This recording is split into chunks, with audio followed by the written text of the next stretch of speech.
Hello everyone, good morning and welcome to our webinar on balance sheets and introduction and the banking industry. This is a part of the series conducted by Mr. Vic Winnie, and I'm sure you'll enjoy it. So without taking a lot of time, I'll just hand it over to Vic. Also, in case you have any questions, you can either write it in the question box or mail it to yashu@enev.com. That's YASHU@enev.com. Okay, are you done?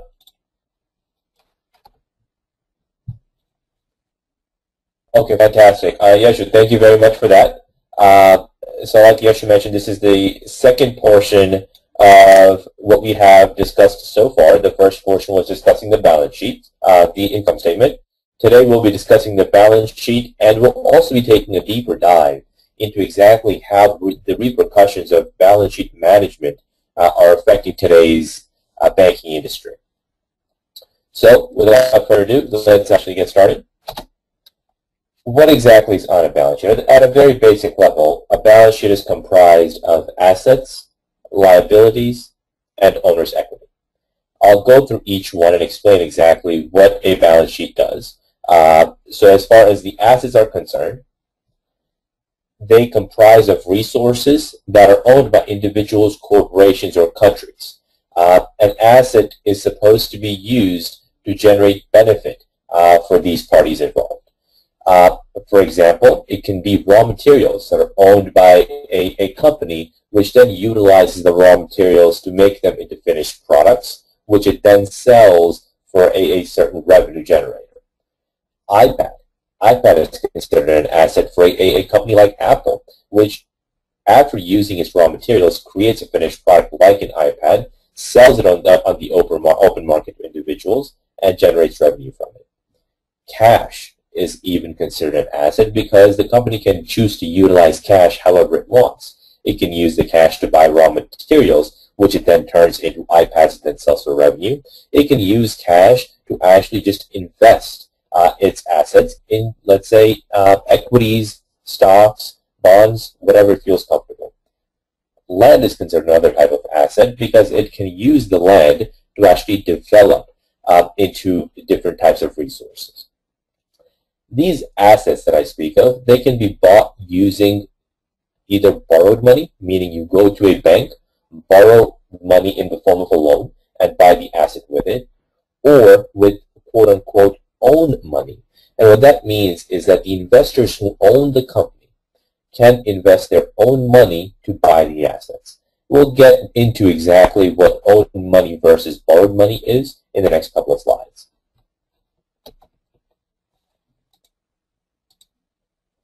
So what is a liability? Liability is the next thing on the statement when you're looking at balance sheets. So a liability is a debt or an obligation that a company, country, or individual needs to pay back. This is exactly what I mean by borrowed money. For example, loans that it takes from a bank. When you take a loan from a bank, whether you are an individual or a company, you eventually have to pay it back. Until you pay back the loan, that loan sits on your balance sheet under the liabilities section. Think of yourself as when you want to go out and buy a house. Let's say that the house costs $1 million. You may or may not want to pay for that house by all the money that you have in your own bank account. So you may actually go to a lender and say, hi, can I actually borrow $700,000 to invest in this house? I will put in $300,000 of my own money. And over the next 30 years or so, I will slowly start paying back the $700,000 that I've borrowed. And of course, I'll add some interest to it. That's how bankers make money, by charging you interest on the money that they lend you.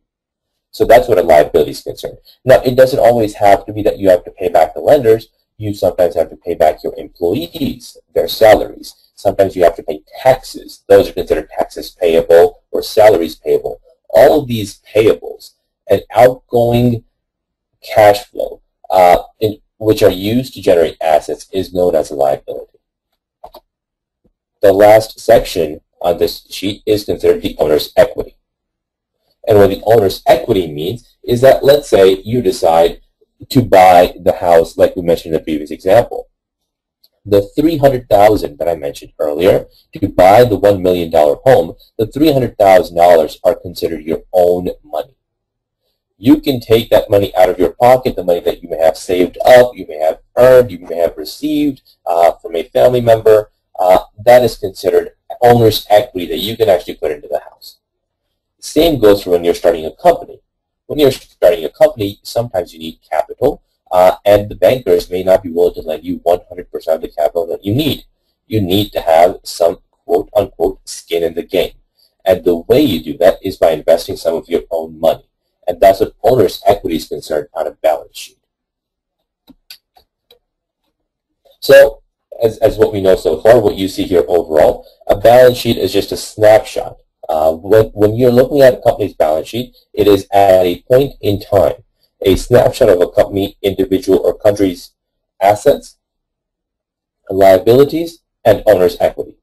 And as the definition goes right here, you will see is that assets equal liabilities plus owner's equity. Finally, each of these three sections, the assets, liabilities, and owners, have subsections within them, which I'll get into in the next slide. So, assets, as I was mentioning earlier. If you remember, I said there are some raw materials that you have, which would be considered, part of your inventory or your property, plant, and equipment, which are then used to make finished products. You may even have cash sitting in that you may want to invest in treasuries or some sort of asset yielding, interest yielding asset, which would be the investments.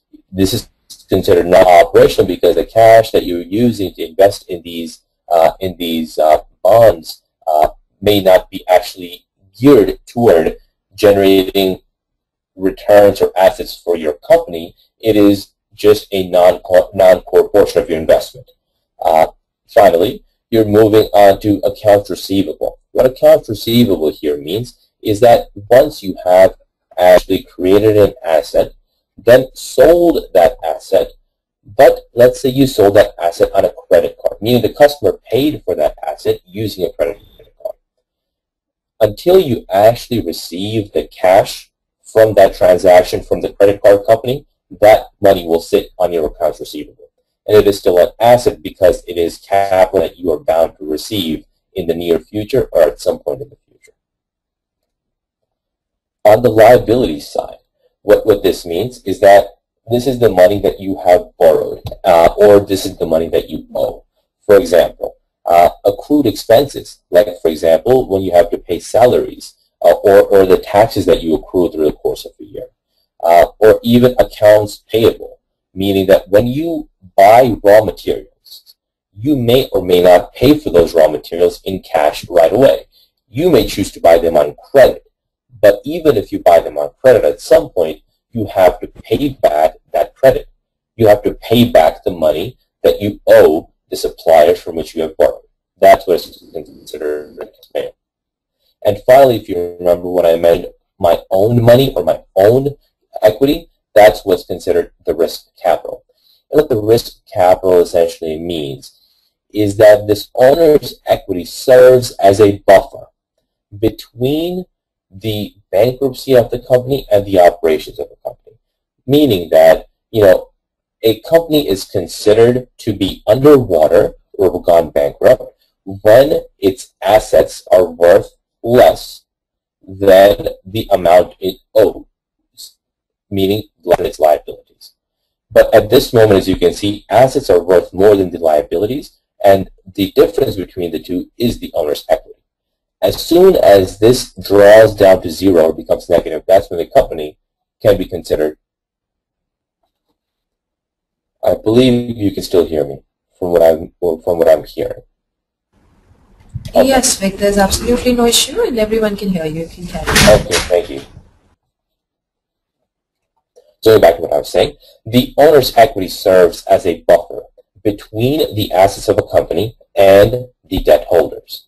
The debt holders are willing to lend you capital because they know that the first loss on the company will be of the owner's equity, and the loss of the debt holders will only be when the owner's equity is down to 0 or less. So before we jump into an example of how exactly the balance sheet management is affecting the banking industry today, let me actually show you how a balance sheet is structured.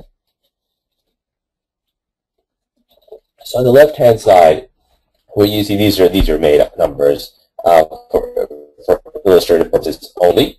So on the left-hand side, let's focus on that first. In the asset section, you have your current assets. Current assets mean that something that is very liquid or can be turned into a liquid instrument like cash within the next year or the next business cycle. That's what a current asset means. So accounts receivable, meaning anything that would sit in accounts receivable, the money that I expect to receive from those who have bought goods on credit from me. If I expect to receive that money in the next year or within the next business cycle, it will sit under current assets. Same goes for inventory, prepaid expenses, and other current assets. Prepaid expense can be something like, okay, you know, I run a brick and mortar store of a clothing company, and I lease the space from where I operate the store. At that point, instead of paying rent for that store on a monthly basis, I'll pay rent for the entire year up front. That's where a prepaid expense would be considered an asset, because I've already paid for the rent for the entire year, and for each month that I actually accrue that rent, that prepaid expense comes down. Long-term asset, meaning something that I can turn into cash that will take me longer than a year or longer than a business cycle to turn into cash, is what a long-term asset is. Property, plant, and equipment, meaning a real estate building or all the machinery that I have to actually turn raw materials into iPads, turn raw materials into pens if I'm in the business of selling pens, or turning the cotton or any sort of nylon or any sort of material that I can turn into clothing. That's what I will use my equipment for. Goodwill, you may or may not see on many balance sheets. Goodwill is generally created when a company buys another. It doesn't have one if it has only organically grown. So in this case, this company has acquired another company, paid a premium for that company, and that's where the value of goodwill comes from. These are other intangible, other long-term assets. So as you can see, an asset, the asset section of a balance sheet is broken down into current assets and long-term assets. If you now move over to the liabilities section, you will notice that the liabilities are again broken down into current liabilities and long-term liabilities. The definition between current assets and current liabilities is fairly similar in the sense where you expect to pay the liabilities in the next year or in the next business cycle. That's why they sit under current liabilities. Accrued expenses, accounts payable, meaning, you know, the goods that you bought on credit and you expect to pay for those goods over the next year. If you go down to the long-term liabilities section, this is something that will take you a long time to pay back, hence the long-term liabilities. Examples of here would be long-term debt. If you remember earlier, we were speaking about, you know, when you want to buy your own home. Let's say the home costs $1 million, and you go to the bank and you borrow $700,000. The $700,000 you may or may not be able to pay back in a matter of a year. Typically, home loans are between 15 to 30-year tenors, meaning it will take you that much time to pay back the loan with interest. And that is something that would sit on a long-term debt or under long-term debt and in the liabilities section. Now we finally move on to shareholders' equity, just a different name for owner's equity. And this is the last section of the balance sheet. So what we're looking at here is what sits here is the common stock and the additional paid-in capital. Well, what this really means is, for example, if I want to issue stock in the company, I can hold the stock on my balance sheet or list the stock on my balance sheet at any price I want. Let's say I want to list it for $1. However, each stock actually was sold for $20. So my common stock here will say that I had it listed for $1. The additional paid-in capital would be the difference between how much I received for the stock and how much I'm actually showing it on my balance sheet. Let's say if this was 1 and the total amount I raised from selling each share was 20, this would be 20 minus 1, or 19. And let's just say in this particular case, I had 2 shares, hence you had 2 and 38 here. Treasury stock is something that what this happens is when a company actually issues shares in its own company, and then when it is in the secondary market, it is being traded, and if the company perceives the value of the stock to be below what it should be in the company's eyes, the company manager will go out and buy its own stock. When it goes out and buys its own stock, that's when that stock sits in the treasury stock section of the balance sheet. Retained earnings. Retained earnings are the portion of the profits that a company generates on a yearly basis, as we discussed in the income statement last time.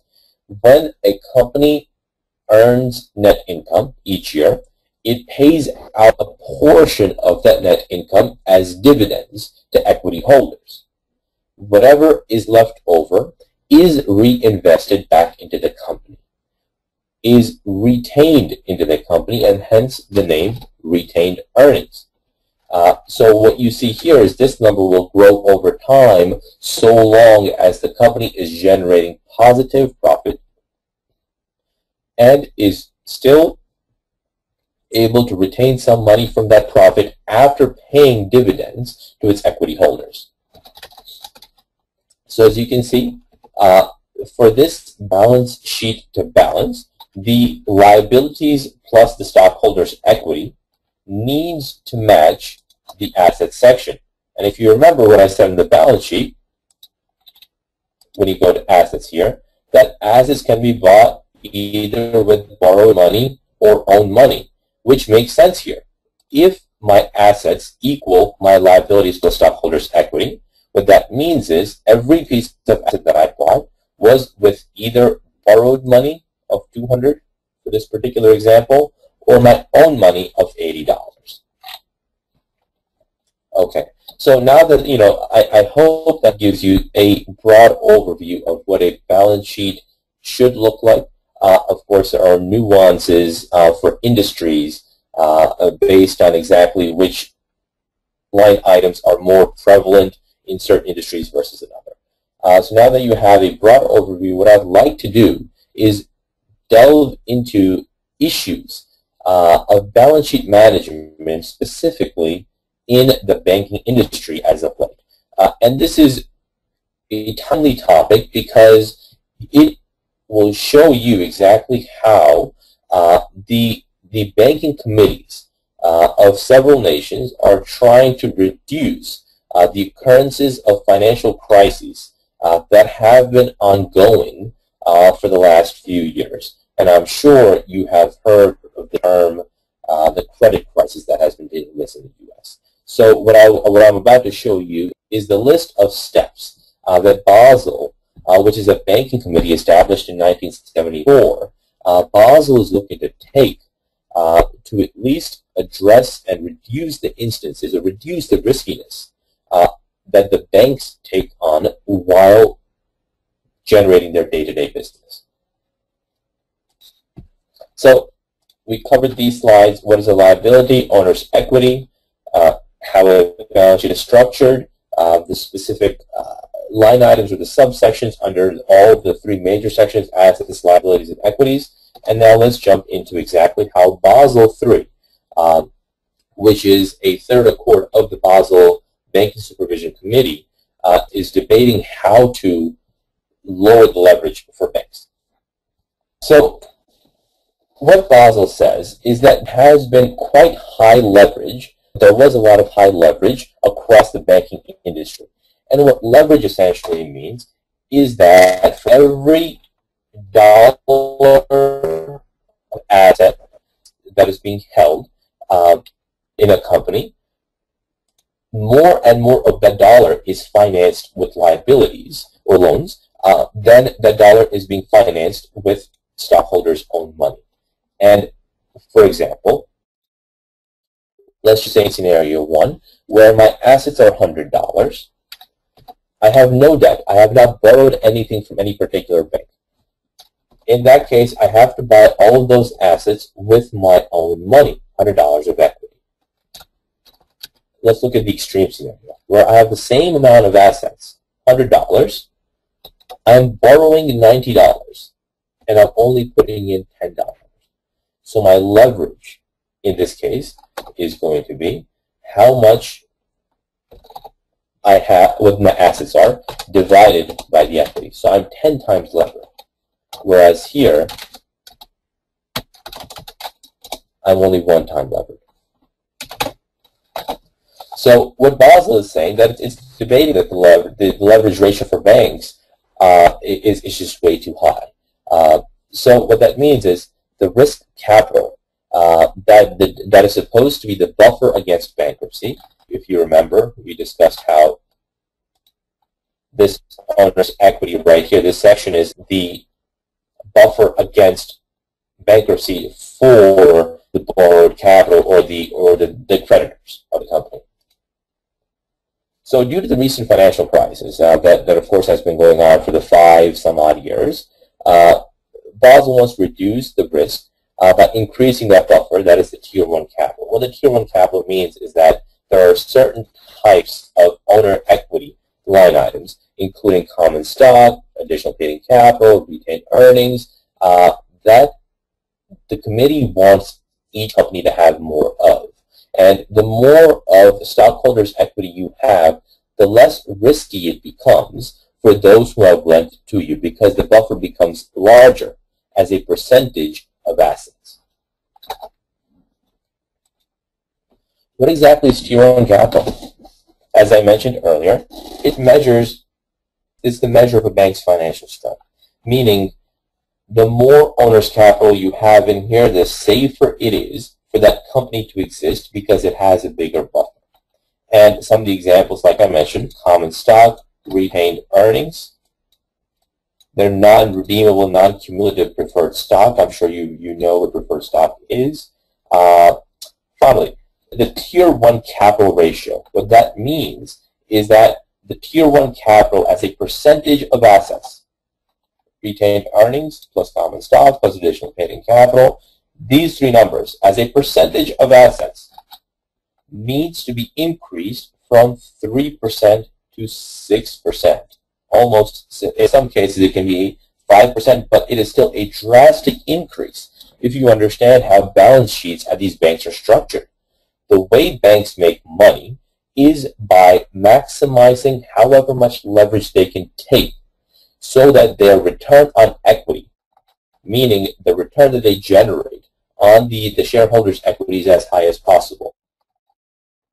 Now, if the business that the bank can do is reduced by how much leverage they can take, that will reduce the return on equity. So here, let me actually illustrate this with the use of an example. Going back to this, in scenario 1, I said my assets are $100, I have no debt, and that means all of the money that I'm investing into these assets is my own money. Now let's say I utilize my assets generate 10% per year. So at the end of 1 year, I will have $110 as my assets. I started with 100, 10% return, I'm at 110. Now, in this case, let's just say that the cost of debt is uniform. Whatever money I borrow from a bank, I have to pay 2% interest on. That's what I mean by cost of debt. In this scenario, the cost of debt, the dollar cost of debt is 0 because I'm not borrowing anything. So the final equity that I have remaining after paying back debt, which is 0, I have to look at, okay, I generated $10 on my investment of $100, so my return on equity is 2%. Let's take the next scenario, where I say, okay, I don't have the full $100 to buy these assets, but I do have 60. So I'll go out to a bank, borrow the $40, and what I'll do is my return on assets is still going to be 10%. So at the end of the 1 year, my assets are still worth 100. My cost of debt is 2% now, as it always was. But this time the difference is I actually have to pay back not only the initial amount I borrowed, but I have to add 2% interest on that amount. So now I have to pay back $40.80, which is 102% of 40. The final equity that I have remaining is 69.2. Let's make this clearer. Okay. And the way I received 69.2 is by subtracting the cost of debt minus the loan from the value of my assets at the end of the year. So now I have 69.2 on my initial investment of $60 of equity, if you remember. That is a 15% return. And the way I calculate 15% is just dividing 69.2, which is the final equity, by my initial equity of 60 and subtracting 1. Here, the same investment, the same assets just gave me a lower return on equity because I had not borrowed any money. I had invested all of my own money. Let's take an extreme case. Let's say that if I want to invest $100, I only want to put out $10 out of my pocket, and I'll go to a bank and say I'd like to borrow the remaining 90. What that does is, with the same math flowing through it, that returns 82%, a whopping 82% return on my initial equity investment of just $10. So this hopefully illustrates to you how borrowing money, levering up your initial equity investment, can yield extremely high returns if your return on assets is higher than your cost of debt. This can go in the opposite direction as well. Let's say that my return on asset was actually just 1%, lower than the actual cost of debt. Here, my return on equity still remains 1% because, hey, there's no debt. Whatever my assets return, that's what the return on my equity will be. But when things start getting rough, and I'm not generating enough, and I have borrowed 90 cents on the dollar to make this investment, I am actually losing 8% on my equity investment. Meaning I started out with $10. I only have $9.20 remaining. So that is a loss of 8%. Even though my assets returned 1%, I still lost 8 because I had to pay back 2%, which was the cost of debt. So hopefully that illustrates to you as to why Basel wants to increase how much equity these banks have on their balance sheets to buffer against the potential losses to the investors, the debt investors, that is. And like I said, this increase, by holding more equity, as you saw here when things were rosy, holding more equity gives you less and less return on equity, so long as your return on equity is higher than your cost of debt. Another issue that Basel is looking to address is saying that we want these banks to match their assets and liabilities. And what this essentially means is, think of a bank. It borrows money from investors' savings account. When you have some money in your savings account, on the back end, the bank pays you money. And that's considered to be a bank's liability. Now, that savings account can have it locked for, let's say, you have a 1-year lock on that savings account, and you cannot pull your money out till the end of the year. So the liability, the bank's liability, the tenor of that liability is, say, 1 year.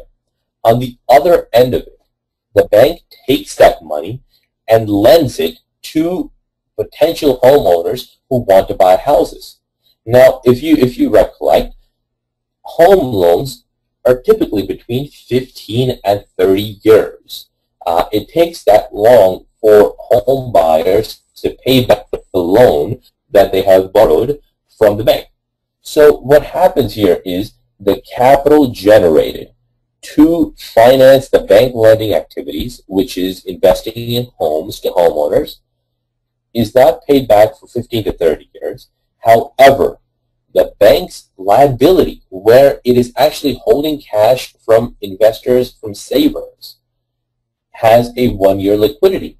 What happens if all of a sudden investors lose faith in the bank and want to take out the money at the end of the 1 year they have invested in it? If that happens, the bank has already lent out that money, or most of that money, to homeowners. And as soon as they lend out the money, and on the other end, if the investors, if the savers want to take their money out, how is the bank going to come up with that money? Sure, it's got some equity buffer here that I mentioned to you that it can pay back from, but now it used to be as little as 3% of assets. So meaning, if the assets are $100 and the liability is 97, they only have $3 to pay back to those individuals, those savers who want to take their money out. There's just not enough cash available because all of the cash is actually lent out to homeowners who will pay back to you the capital over the next 15 to 30 years. So, of course, Basel is looking to curtail the issue there by saying, okay, number one, you need to increase how much capital you have on hand, number one. And number two, it's also saying that when you take in money from savers, you want to ensure that the individuals will keep the cash with you for a longer period of time, which is closer to the period of time that you have lent out your money. The mismatch here is that your savings account allows liquidity of 1 year, whereas your assets, your loans, which are considered your assets, have a liquidity of a much longer time period.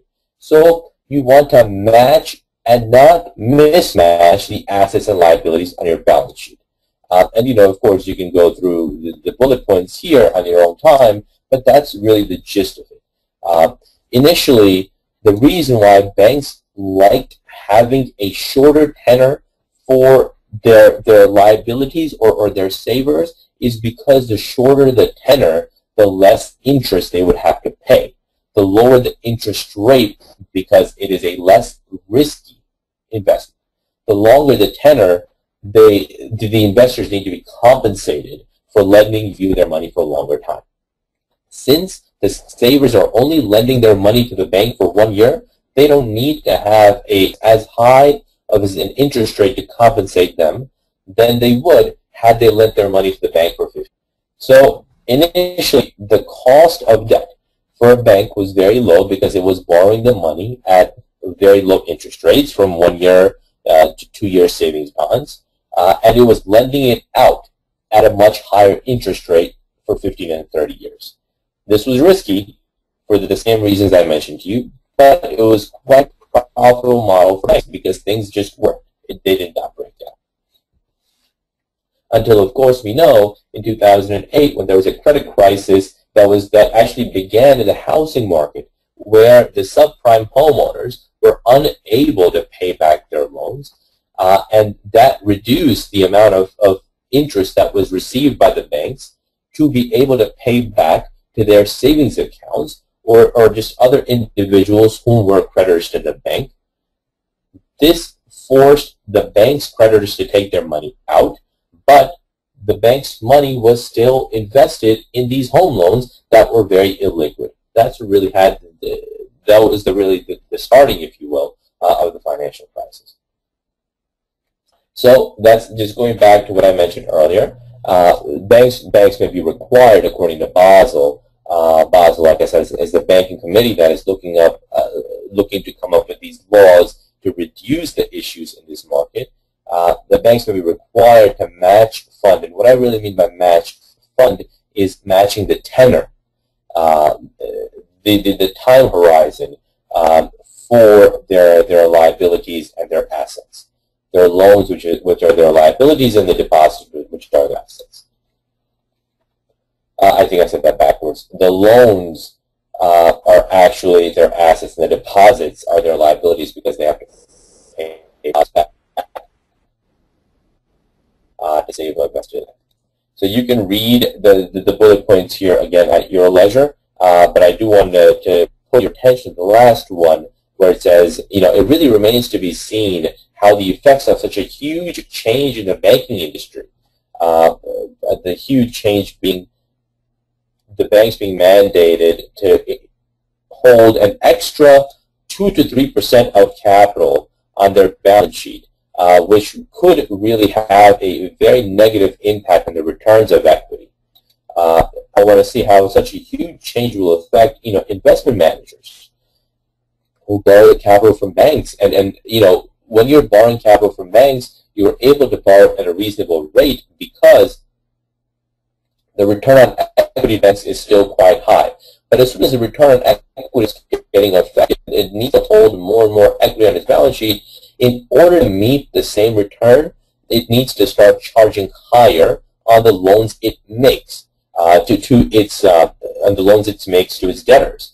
And the people who essentially borrow from the banks, whether they are homeowners or even investment managers who use capital from banks to leverage up their investment strategies, how exactly are these costs going to be dispersed across the industry? Will the banks just be comfortable with having a lower return on equity? Will the banks actually rely on passing those costs on to their eventual retailers, the investment managers or the homeowners or whoever else actually borrows from the bank? That remains to be seen. It's very difficult, and there's a lot of lobbying, if you will, that is going on by the current banking industry. There's a lot of lobbying happening at Basel saying, understand this is our business model from a bank's perspective. By requiring us to hold so much more capital than we do at the moment, it will really cause issues in the industry as a whole. Now, what will this lead to? It remains to be seen. But one thing is certain, that Basel is paying attention to the financial crisis that has happened and taking serious steps to ensure that this doesn't repeat itself. Or at least, even if there are crises in the future, they are not of this magnitude and they don't happen so often. So, this is a very important debate that's happening in the Basel industry. Whatever law is enacted is expected to go into effect about a year and a quarter from now, so in the beginning of 2015. So there's the entire year of 2014 is going to be very fluid in terms of the policies that are put forth by Basel. And I think that really concludes the slides that I had to present to you. And I'd like to open up the floor to whichever questions you may have, whether it is about the slides, about the makeup of a balance sheet that I showed here, or the effects of leverage in between these three scenarios. Hi, Vic. That was a great, insightful webinar. There are a few questions coming in, so I'll just read them out to you. Okay. Can I see, is there anywhere I can read these questions? In the panel that you have, there's a tab called questions. So you can you see that? Okay. You can undock it from the pane on the second icon on the top right hand side corner. Yes, it's an arrow pointing outwards. Yeah, so when you undock it, you can maximize it and you can read the questions clearly. Okay, so the first question is from Virendra Verma.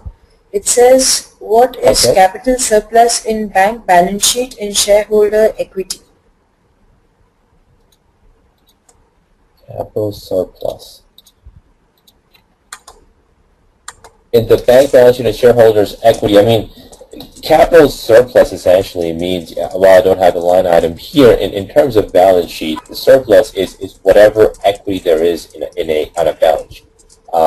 Whenever the assets are worth more than the liabilities, that's considered equity, and that's considered the buffer, if you will, between a company's solvency and insolvency.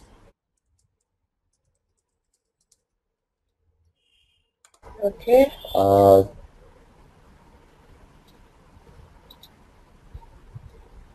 Then that's also, is it additional paid in capital above the par value? There's another question by Virender Verma. I hope I'm reading this in order, where it says, can you please write what are the components for calculating Tier 1 capital? So those are on the slides right here.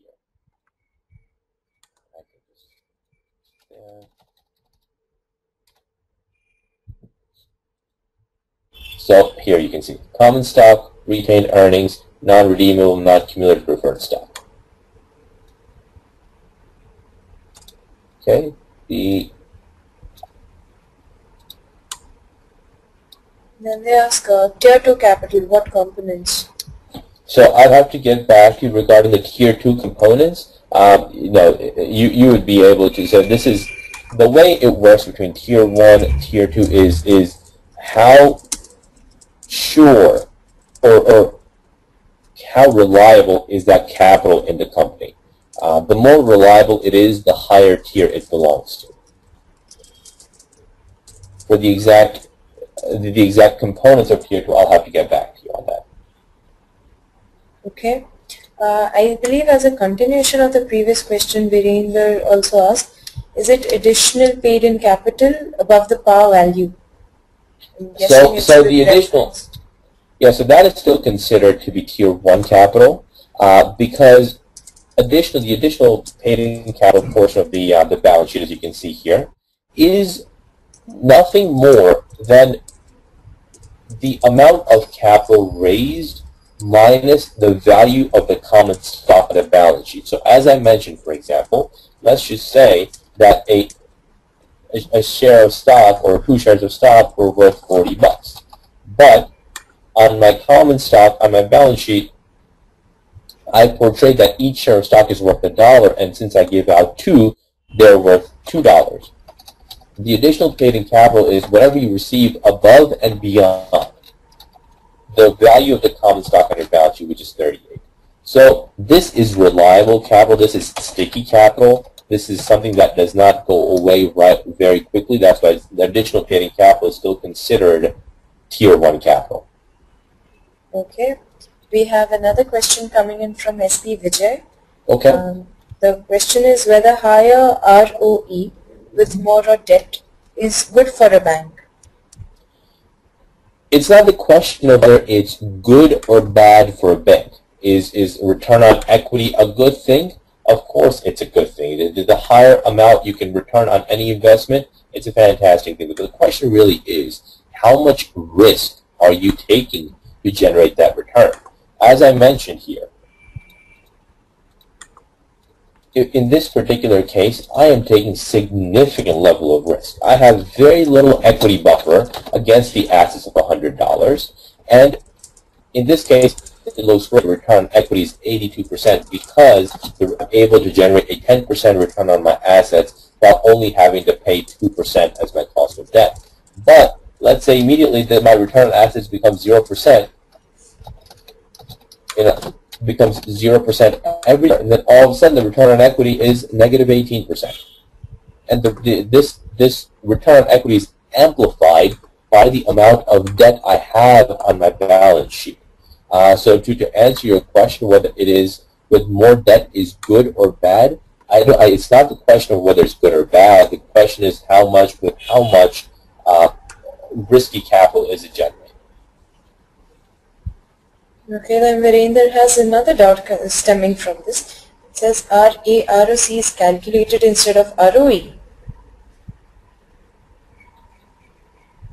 I'm not sure what the question is. ROC is calculated. Virender, would you mind rephrasing the question? In the meantime, we can take another question from Vinod. He Which asks, is, any bank would aim for higher ROE in the interest of stockholders. How does Basel address the requirement of stockholders of the bank, which is essential for existence of the banks?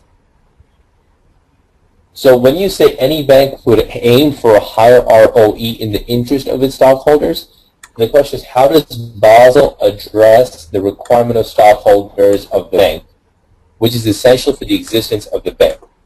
So the stockholders, I'm not entirely sure what you mean by the requirements of the stockholders of the bank. Are you saying the required return that is demanded by the stockholders? Or is it that they want to minimize the risk taken on by the bank? Yes, he said yes to the previous one. Sorry, which one? Can you please repeat what you just said? I'm asking, Vinod, would you be able to clarify that? Rather, I see that you responded. Just give me 1 second. Let me respond to Vinod's question very quickly. So, Vinod, when you say that how does Basel address the requirements of the stockholders of the bank, are you saying that the requirements that the stockholders have on the return on capital? I see a yes pop up. Okay, on the return on capital, great. So, an investor, a stockholder of the company, will continue investing in the company if the return on its capital or his or her capital is up to his or her standards. If it feels that the banks are not generating the return that they want to return, the investor will simply take his capital and invest in different asset classes. That's the big issue that the banks are having now. They're saying if you substantially increase how much equity that we need to hold on our balance sheet, it will put a damper on the return on equity that I'm able to generate for my equity holders. And if that happens, we can see a flow, a sell-off in the equities of the banking industry, and that capital will flow to other industries. When there's a significant sell-off, that reduces the stock value or the market value of the banking industry and banks in general. So that's exactly another issue that is being used by these banks while lobbying to Basel on these incredibly high increases or steep increases on the equity being held on the balance sheet. I hope that answers your question, Vinod. Virender? Okay, great. Virender, you said risk-adjusted return on capital rather than return on equity. I'm still not sure on what the question is. I understand that the RAROC stands for the risk-adjusted return on capital, but what is your question here? We're calculating return on equity or the risk-adjusted return on capital. Those are different ways of looking at how much money I'm able to generate on how I'm looking at my equity. But the issue is whether I'm looking at RAROC or ROE. The issue is that my return in both cases, whether I'm looking at ROE or RAROC, will be damped, will be reduced by the fact that I'm not able to generate returns from as high leverage as I used to be able to. Now, because I have lower leverage, even though, so in this particular case, where I mentioned, let's just take these two extreme scenarios where my return on assets are the same. But in this case, I have no leverage. In this case, I have a lot of leverage. My returns come down from 82% on equity to 10% on equity. How I want to look at this, whether it is through the risk-adjusted return on exactly which types of assets I hold, or I want to simply look at this and say, forget that the risks underlying my assets, I'm just looking at the return on equity.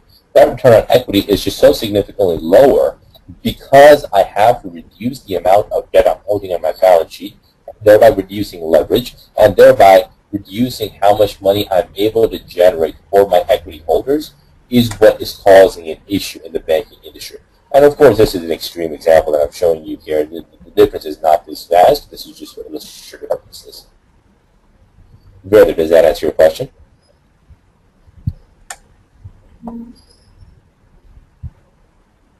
Okay, great. Okay, so I think that we have some more. Sorry, go ahead.